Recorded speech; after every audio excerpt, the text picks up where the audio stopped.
Welcome to 100 Yards of Football. And this is our Football Legends segment. And today we got a great guest. I'm your host, Bobby Butler. And welcome to the show, Mr. Barry Smith, FSU great, NFL great, Green Bay Packer, Tampa Bay Buccaneers. Welcome to the show, Barry. Bobby, it's wonderful to be on your show. First of all, it's wonderful to be alive and be standing on your own 2 feet. So God bless you. Obviously, you're a legend in your own right, my friend. Okay, I love watching you bring game. Well, thank you. I tell you what, we're going to talk about a lot today. I'm going to tell you about, how I first got really introduced to FSU football. Matter of fact, I love that hat, man. I got to get one just like that. I love the hat. Well, I was trying to figure out which one I wanted to wear today, but this is what I teed it up when I played golf this morning. I figured I'd wear it proudly. Okay, we're forever. You played lights out today too. That's what I'm talking about. I did. I was on fire. I love it, man. Well, look, Barry, let's get started. Let's tell the people where you were born and raised, first and foremost. I actually was born in West Palm Beach. Okay. At Good Samaritan Hospital, and lived in West Palm for like 2 years. Of course, I was an infant, so I didn't know. Right. So I was raised in Miami. My father is from Miami, and he was up there, blah, blah. And anyways, we moved to Miami, when I was 2 years old or whatever. And so that's where I was raised, and it was an awesome city to be raised in the time that I was being. Well, I'm going to tell you this. So when I look you up, it says you were born in West Palm. I got so excited. I said, he's one of us. That's right. So we're going to claim you. We're going to claim you. Yeah, there you go. Man is right on the corner from my wife is from West Palm Beach and her family. And so, so we claim you. All right. Right. Not just Florida State, but West Palm Beach guys. We claim you. Hey, Bobby, we're natives. We're natives. We're natives. That's right. From native, yeah. You know what's amazing, right? When we talk about that, right? So, when we're from there, when we're playing against each other in high school, I'm from Delray. I'm playing against guys in West Palm, and they're the enemy. Yeah. And then we all go to Florida State together, and we all, and then you play in the NFL, and guys all over the nation, man. So now we're one, right? It's a crazy deal. It's a crazy deal. Yeah. Well, listen, man. So in Miami, man, that had to be a hotbed to grow up in, especially from an athletic standpoint. So in high school, you went to Coral Park High School? Miami Coral Park. It was I'd say a new high school. I was in the 4th graduating class of that high school. Okay. I could have gone, I was slated or whatever to go to Miami Senior High School, the Stingrays, Coral Gables, Stingrays and all that, where my dad had played and a very iconic. And let's just say that when I was in junior high, I had a phys ed instructor that I was very close to. He was just a great guy. And so when I was in 9th grade and we came back after Christmas and he goes, so where are you going to high school? I said, well, I'm going to Miami High. And he goes, why don't you go to Coral Park? And I literally go, what the hell is Coral Park? I didn't know about it. But he said the key word, he said, well, it's a brand new high school and it's 100% air conditioned. Okay, so I don't know about you, pal, but I grew up in a house with jalousie windows, no air conditioning, and it was hot as Hades all the time, okay? Nobody remember that era but us, right? Nobody remember that. You got that, Bobby. So I go, huh. And so, I had some buddies that we were playing, back then in junior high, you didn't play like for a feeder school that went into your high school. Right. We played for very citius parks. So I played at the Coral Gables Youth Center. And a lot of those kids, went to Gables, Miami High, Southwest, Palmetto, Coral Park. And so there was a core of guys that were going to Coral Park. And I said, hey, so I went to the new school, and I'm glad I did. It was, I had a blast. That's great. So you played wide receiver the whole time in high school? Bobby, the first time that I ever suited up was in 8th grade, 8th and 9th grade. We were playing for the Coral Gables Youth Center. And the only position I ever wanted to play was wide receiver. I grew up in Miami. And watched, like, say, George Myra. George Meyer and some of those guys, and I just loved. I was fast, I was fast. I could catch, and hey, they score touchdowns, right? There you go. So I always wanted to be a wide receiver. And so when I went to Coral Park, I mean, Wow. that's what cool. I wanted to do. Yeah. That's cool. So now in high school, so you were real fast. Yes. So in high school, did you run track? You play basketball? How many sports did you play in high school? I ran track. Okay. And I ran the high hurdles. I ran the, we'd say the 110-meter high hurdle. Back then it was 120 yard, 110 meters, same thing. Okay. And here's a funny story. Okay. I grew up being a baseball freak. I mean, that was my main sport was baseball. Okay. And when I got to high school, so back when I played, you played high school 10, 11, and 12. Right. Okay. And 10th grade, you were JV. And if you were, then you played varsity. But anyway, so I got moved up to the varsity, let's say halfway through the season and did my thing, I got moved up and whatever. Okay. So we played our last high school game was Thanksgiving Eve. Okay.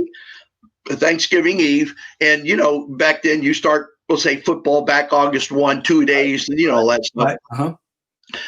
So the baseball coach comes into the locker room when we're done and he goes, "Hey, I'll see you," the baseball coach, who I played during the summer Legion baseball for. Oh, okay. All right. And his name was Red Berry. He was a very good coach. We had a very good baseball team at Coral Park. He goes, "I'll see you tomorrow." It was me and this Tommy Carlson. Okay. He was a dear friend, went to Memphis State. And he's still a dear friend of mine. He goes, "We'll see you tomorrow morning at 8:00 for baseball practice." And Tommy and I looked at him and go, "We've been doing football since it's Thanksgiving tomorrow on Monday. Plus, we're just 10th graders. There's no way we're going to play varsity baseball." And he goes, "If you're not there tomorrow morning, then don't bother coming out." Oh, wow. So Tommy and I go, "Okay, forget it. So what do we got to do now?" We go, "Well, let's run track." Okay, because the same guy that taught me in junior high to go to Coral Park became the head track coach and was the defensive back coach. That's why he wanted me to go there. Okay. So anyway, we ran track, and then he convinced me because I was fast. But he goes, "Barry, yes, you're fast, but you're not as fast as some of the guys down here that you're going to be running against in the big beats." And there's a couple guys, Gerald Tinker and Larry Black were two guys. Tinker.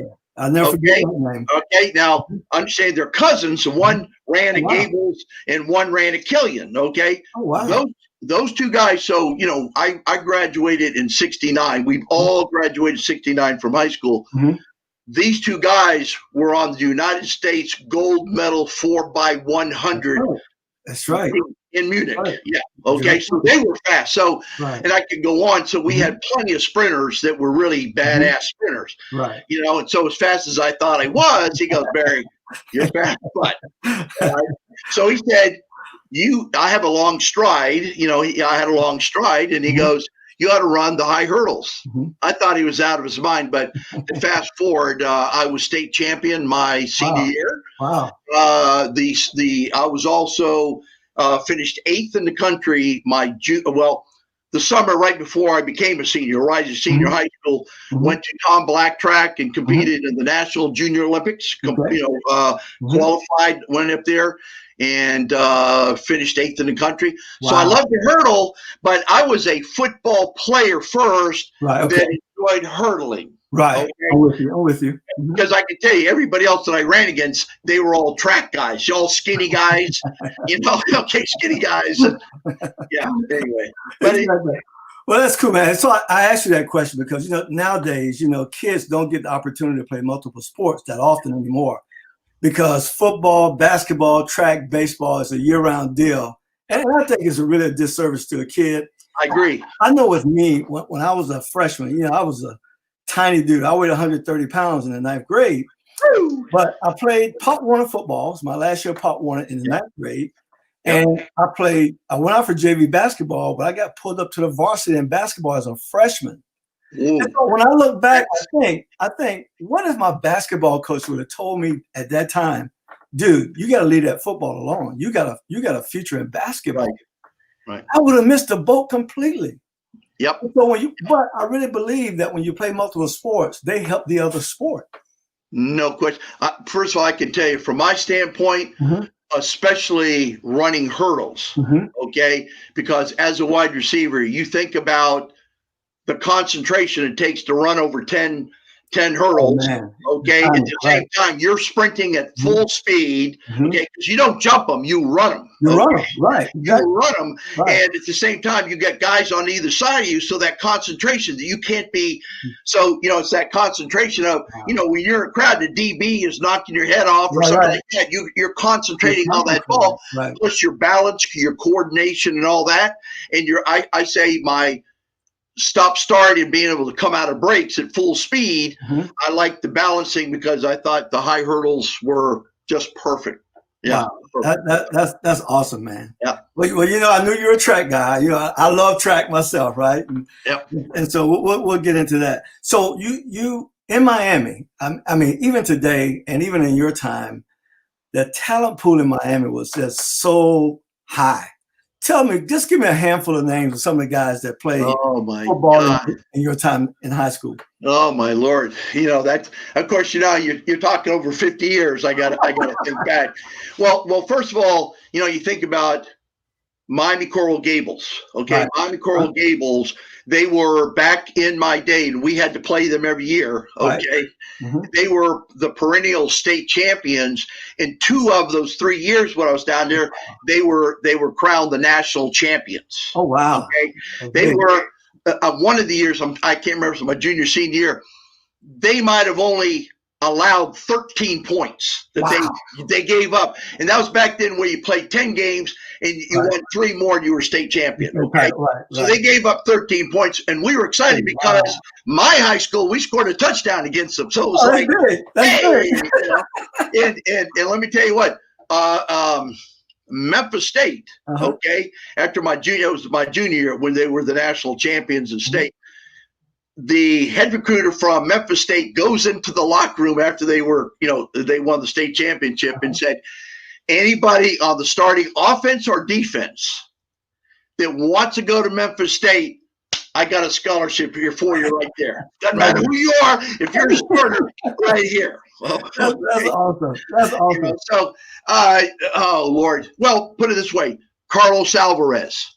Yes. Okay, the Cuban Comet. Yes. Okay, was a year ahead of me. Okay. Calvin Patterson, who actually was the first black athlete to sign at Florida State from Miami Palmetto. That's right. Was Palmetto played against? He was an incredible talent, incredible running back. Unfortunately, he had issues, and he was signed the recruiting class right before me, but he never played at Florida State. Right. Okay. And it was like that.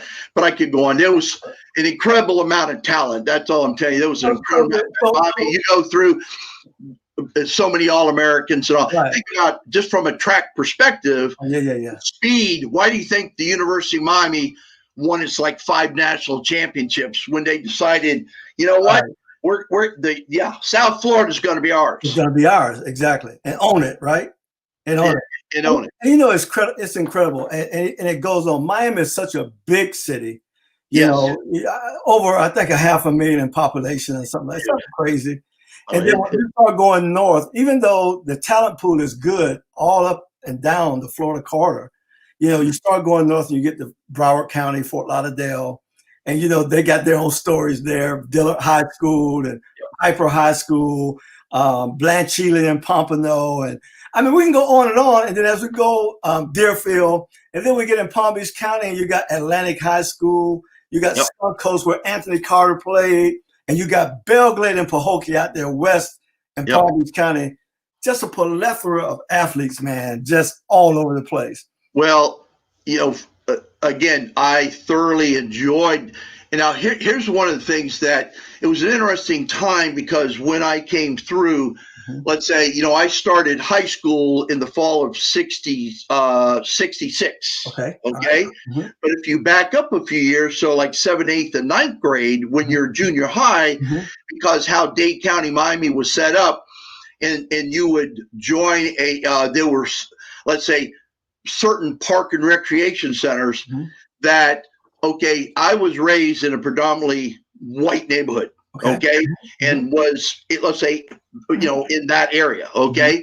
And even though Coral Park, everything was integrated when I got to high school because of its location, Coral Park was the only high school that had no blacks. Oh, really? Because it was out in the Everglades. I mean, not Miami. I mean, it was out, okay. Out west, it was too far to bus anybody. Let's put it that way, okay. Exactly. But because of the junior high, I competed against, we'll say, we all competed against the best of the best, because there were all these all-star teams that we went around. So we played, I played baseball, basketball, football, track, and you're in the hood, you're in the Cuban, you're in Little Havana, you're in, so I mean, so, we had to compete all over, so let's say when I went to Florida State and the NFL and all that stuff, the racing was no big deal to me because we were always competing. As a matter of fact, and you'll like this, okay, in track, okay, we would go to, let's say, the big track meets, and the whole team shows up and you have all the preliminaries, okay, but then only the qualifiers get to go back. You have to stick around for the night for the big fights, right? Well, unfortunately, like, my high school was not that good in track. Okay? And I'm basically by myself. Okay? I didn't have a car. So many of the guys, like Rufus Ferguson from Killian, and I call him from the Cougar. Anyway, we used to call him Roadrunner. After the track meets, first of all, I got nicknamed by the brothers. My nickname was Soul Brother. Soul Brother. Soul Brother, because, in the finals, there was only one white guy, and it was always me. The only white guy, okay? All right. And so I would get rides home into my neighborhood, let's say in the middle of the night, and I'd get up and, there'd be, well, here's this white guy stepping out of a car with, 3 or 4 other brothers. It would be interesting. You have the people, look out the window. They get the curtains. But see, it was nothing to me because we were all just one family and all just athletes. Absolutely. Yeah. And that's the great equalizer. Yes. Competition. Yes. Brotherhood. Yes. There's nothing like it. I mean, respect. See, that's the competition. Respect from absolutely. Yeah. Yeah, so you get out of high school and you chose FSU, the greatest university on the planet. Go know. Yeah, baby. And so you go there now as a receiver. So before you, there was a great receiver there by the name of Fred Biletnikoff. And I think Fred came out like in 1964. And he just absolutely lit up college football at the receiver position. And then a couple years later, and I guess they played together a little bit, Ron Sellers. Okay. Freddie's last year was 64. Ron's last year was 68, and mine was 72. So none of us were ever on campus at the same time. Wow. So let me ask you then. So them being there before you, did that have any influence on you going to Florida State at all? Yes. Okay. First, we won't get long-winded. My actual first choice was the University of Tennessee. Get out of here. No, now listen, let me tell you, it's a very, it was a University of Tennessee. Okay, now listen, when I say, well, going in, I was like Tennessee, and FSU was like, Tennessee was 1 and FSU was 1A. Okay. And basically because, as you know, back then, they had a great track football program. They had receivers, football, and because probably when I went up there and ran up there and I was being recruited by Tennessee, I got, Richmond Flowers, if you remember that was the Richmond Flowers, wide receiver and a hurdler and all that.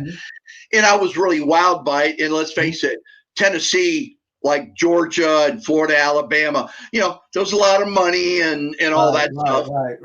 And FSU at the time didn't necessarily have the best facilities and all that stuff. But I got to tell you, no, I fell in love with Florida State back with Fred Biletnikoff in 64. And when I played, especially in high school, baby, I stood like him. I dressed like him. What do you think I had the single bar? I was an idiot. Everybody's going, you're out of your mind with that single bar. And I go, baby, so it was really Fred Biletnikoff that if you want to say that was my guy, but then, following Sellers, and I go, why would I want to go anywhere else? Because I want to go to a university that I would compete against the best and just see where I could be nationally. You know what I mean? If I want to get to the next level, that's where I would. Well, I'm going to tell you something. Florida State football program, in my opinion, was ahead of its time, because I'm going to read off your stats real quick. And when I look at your stats, Barry, and I think about the era you played in, I'm going like, man, guys today don't have these numbers. I'm just telling you, it's amazing. In an era where you run the ball, first down, second down, you throw on third down if you have to. Right. But in the 60s, Florida State was tossing the ball around, and we had all these All-American receivers. So I just want to read this real quick. Your FSU stats, you had 127 yards, 127 receptions, 2,500 yards. You averaged 20 yards per catch and 27 touchdowns. Yeah. And then as I look, I go, now that's just catching the ball, ladies and gentlemen. This guy was a stud because he had rushing attempts. And so when I see you got 16 attempts and running the football, and for 66 yards with a 4.1 average, and I'm going like, were they running the jet sweep? I'm going like, dude. So our program, from that standpoint, was way out in the future, in my opinion, right? Well, and then even in that, you had a passing attempt and a completed pass for a touchdown. Right. Yeah. Man, you're batting 100, bro. So I see all that, and then I go, you're number one in the nation in receiving yards with 1,243 yards and 72. You're number one in the nation in receiving yards per catch, 21.1 average and 71, I think. Right. Then you're number one in the nation in receiving TDs with 13. Right. And then you're number two in the nation in receptions with 69 and 72. Yeah. You know what? If a guy catches 69 balls a day, he's a first rounder. He's a baller in college, right? Yeah. And so, but way back in the 60s, man, you were consensus All-American. Mm-hmm. On every All-American poll, you were on it, right? Yeah. Yep. And this is amazing, right? And you played with three guys. Well, three of you guys. Well, it really was three other guys because you had a great tight end. Right, Gary Parrish. Right. A lot of people don't talk about him, but you played with Kent Gatos and you played with Rhett Dawson. Yes. And I think Rhett had almost like 62 receptions in the same year. Yep. I mean, y'all were tossing the ball around. Bobby, your receiving core. Bobby, flashbacks, making my head spin here. All of us were different receivers, okay? Because we all had different skills, different talents and all that. And I'll say one thing, we worked very well as a team. We really loved one another. I say that because, even at the same team, there's, we all have egos and we all want to, because you know what? We're all trying to, we all wanted to play in the NFL. So, you know what I mean? And we wanted to win and all that. But for me, it's always been this way, is that when you look at statistics, I appreciate you, calling some of those out there, is that when I say digesting, here's what I was proud of, okay? Not so much about how many catches I made, but what did you do with those catches? There you go. So when you look at the ratio of when I caught balls, I'm catching 20 yards a pop as an average, and I'm catching a touchdown pretty much every 4 catches. 4 catches. That's crazy, man. So I like to get into the end zone. Okay? I'm saying, I like that. So that was part of my, deal, and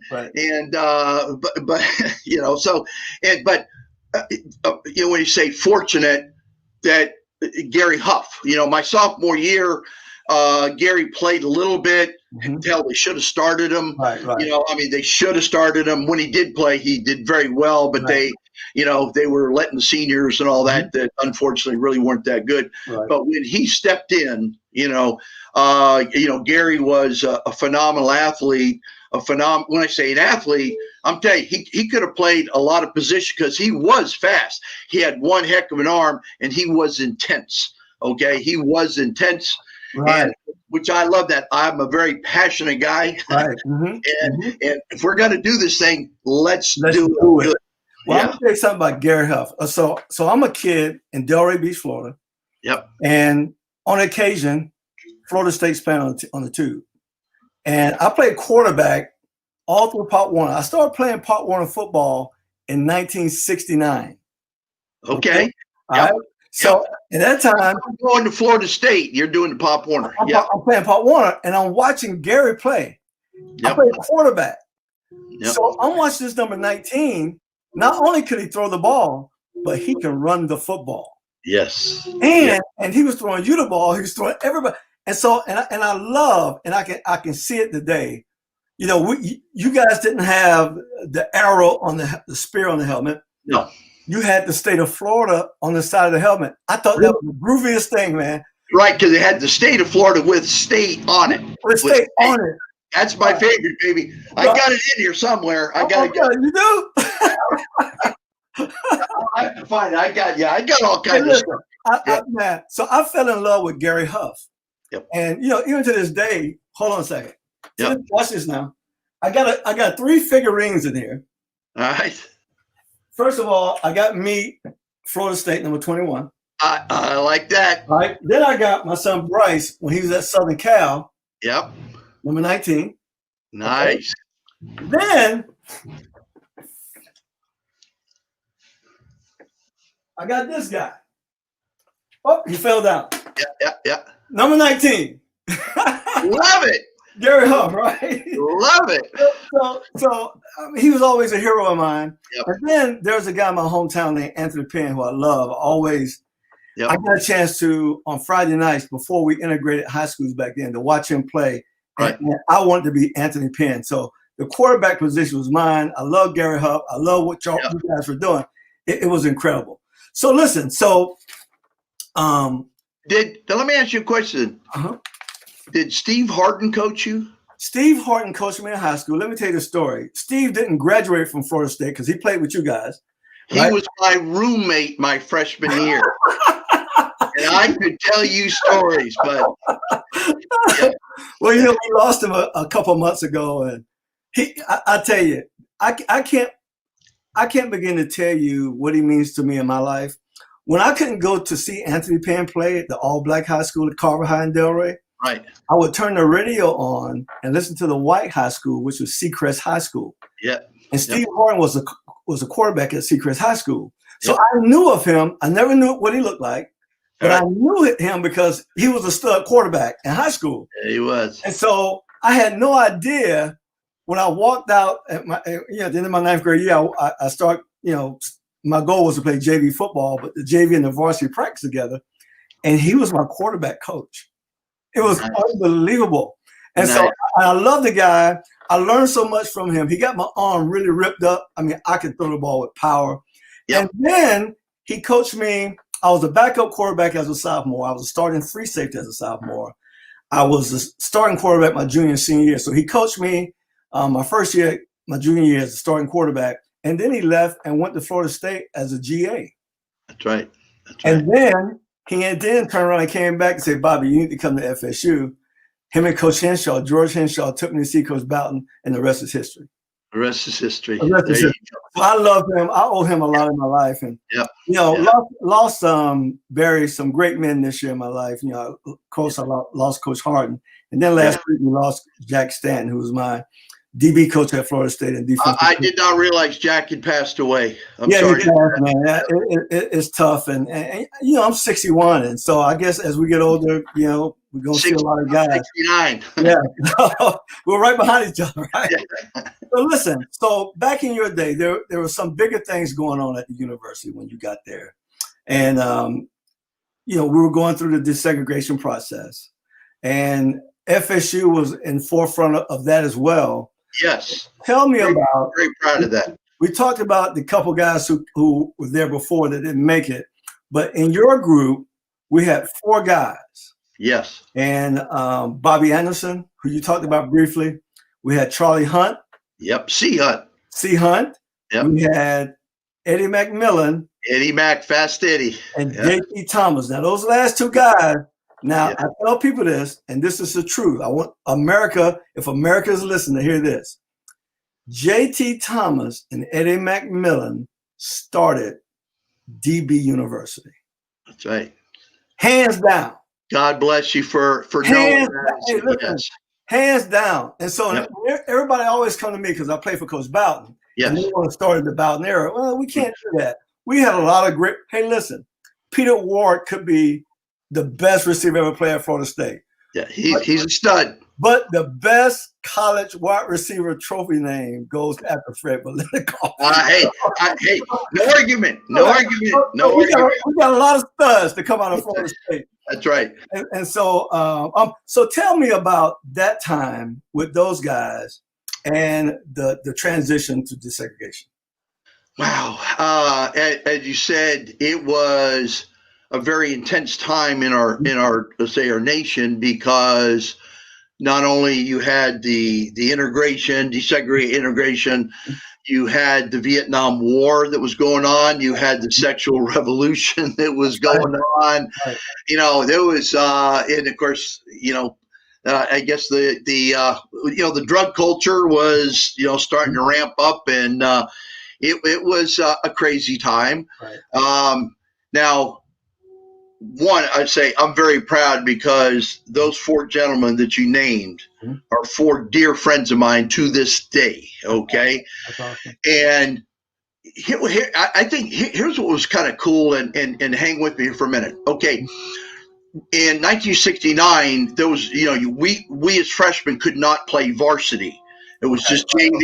It was just JV. Okay. Called it freshman ball. We were the meat squad for the varsity. Right. Okay. So when we got there, we had to show up a week before the varsity. And so that first week, we're all by ourselves. There's nobody on campus back then. It was just empty. It was just a bunch of freshmen. By the way, they signed like 25 quarterbacks. And then, they did. It was like they lined them up. And I'm like, holy moly. But then, within 2 or 3 days, you're a defensive back, you're a running back, you're a wide receiver, yada, yada, yada. Yeah, okay. And then they kind of pared it down. So anyway, so that first week, the offense wore white jerseys and the defense wore garnet jerseys. Okay. We had the 3 fields, but we had the whole thing to ourselves. Right. So then when the varsity came in that weekend, we knew Monday, okay, it's a new deal and we're going to have to be scrimmaging or practicing with the varsity. Right. So we started first. So when we went in the locker room, and our locker rooms were separate. The freshmen were separate from the, all right. Yeah, you talk about, hey, under the bus, forget it. Yeah, all right. So when we walked in on Monday, there was no white or garnet jerseys. They were all green jerseys. Oh, wow. And so we're getting dressed in these green jerseys, and we're going, what is this? So, all right, so we get out, and we're on the top field. There used to be the 3 fields. We're on the top field. Then the varsity comes out. They're doing their thing, offense, defense, and we're up there in the field doing ours. And then, do you remember a guy named Gene McDowell? Gene McDowell. Yes. All right. It was Gene McDowell. There was another guy named Bobby Jackson. Okay. Bobby Jackson was a linebacker coach who he was a Marine. Right. I know. He coached me in Atlanta. He was a linebacker coach for the Falcons when I played. Right. Well, so all of a sudden we hear this voice, and I'm going to clean it up. Okay. Because I'm not going to say it over here what was said, but he goes, "Give me some GD green turds." Green turds. Now you hear me, green turds. All right. And so we're practicing. We're going, what's he stupid? What's a green turd? And we very quickly we realized we were the green turds. So here's what, and here's where I fast in this way. So yes, we had, Bobby Anderson, Charlie Hunt, Eddie McMillan, and James Thomas. I call him James. He got his nickname later, JT. Okay, but he's James to me. That if you ask them, there was no black-white issues because back then we were just all green turds. Right, exactly. I know it sounds funny, but we were all together because the varsity out there, they just wanted to kill us. You know what I mean? Right, exactly. It was us against them. All of you. All of it. And there was no color, And I'll say this, for me, I certainly didn't have issues because I was fortunate in the family, in the environment I was raised in, respected all. There was no color issues or anything. I was colorblind, I guess you say it that way, okay? But, we had guys that, were the good old boy, came from, North Florida, South Georgia, South Alabama. And I got to tell you, to almost the guys, I mean, I really can't remember, just we all respected one another. And because, first of all, when they came in, they were working their ass off. And if you talk to them, every one of them, they were the first to go to college. And even though there was stuff that was going on, they said, there's no way that we're not going to make it because we're not going to let them, let's say, beat us. Okay. Exactly. And so, we all realized that they had a lot, to deal with, more so than just playing football and academics. Bobby, let me tell you, in 1970, which would be my sophomore year, and that's the actual year that you say, the color barrier was broken because they had to play the varsity. James Thomas, JT, was the first one where he blocked the kick. Against Louisville. But you understand, he blocked the kick. He was offsides. Then when he it again, he blocked it again, and we went. And Lee Corso was the coach. Lee Corso was another great FFP. Louisville. All right. Absolutely. So, I'm having, when they have the homecoming, okay, and they crown the homecoming king and queen and all that stuff. I guess it's the chief and the princess or whatever, however they do it. But the Flambeau had called me up and said, hey, we're going to do a photo shoot with the homecoming court, the finalists. And then of course, they announce it on that Friday night where we were at Wakulla Springs. That's where we spent the night. Okay. So so I showed up in my uniform because they wanted to do something. Well, next to, they had, I would say probably four of the girls that were there. Standing next to me was Dobie Flowers. And Dobie Flowers was, let's say, the first black that was, made the finals. She ultimately was crowned the queen or the princess, okay? She won it. But here's where even I got into the fray of the racial issues. So I was next to her. I had my arm around her. Okay. I have my arm around her. She was cute as heck. Still is. She still is cute. She's an attorney. She's a lot of respect for her. Okay. And so I was on the cover of the Flambeau. And after that Flambeau came out, I actually got some letters from some of the, I'll call it the good old boys, that did not like me with my arm around her. And it kind of, I go, it was kind of a mind blower, so I got it from the other end, like, Lord, but you know what, as a whole, I'll say, at least as a whole, I think that, we were, were we in the bubble? Yeah, we're on campus. Are we? You kept your head down. Let's study. Let's graduate. Let's play football. Let's get out of here to go on, and let's don't get caught up in all that. Exactly. Well, I tell you, I never forget my rookie year in Atlanta. We played the Steelers in Atlanta, and I'm gonna tell you something. I couldn't stand Lynn Swan. I should watch Swan catch all those great passes on DBs, and I would say he'll never do that on me. I'm telling you, I'll be in my dorm room in Tallahassee, getting ticked off that they're letting him catch balls like this, right? So my rookie year, we played them in Atlanta, and I had a pretty good game. But I got a chance to shake JT's hand after the game. I got a chance to introduce myself to him, and that was a big highlight for me. And then I had to hustle because my mother-in-law is a Mean Joe Green fan. And I had to go and get Mean Joe Green's autograph. Oh my Lord! So what I did, Barry, I go in the locker room, I get dressed, I shower, and I wore this crazy, kind of like a yellow, kind of like a Pittsburgh Steelers kind of thing. I had on this hat, and I put the hat over my eyes, so nobody knew because I knew I had to go and stand outside the locker room. Right. I couldn't ask him in the game, man, can I get your autograph? You don't do that, right? No kidding. So I had to stand out there and get Mean Joe Green's autograph. But anyway, that was a great day for me to meet JT. And, of course, our tradition at Florida State is rich. I mean, we can go back so far, and it's continued to be rich. Our football program right now, we're at a new stage in it. We'll get it going. But one thing for sure, we'll always have great athletes. We'll always have great talent. Yeah, we will. We'll always have somebody to go see and somebody we can brag on. We'll be back. Well, we'll be back, no doubt.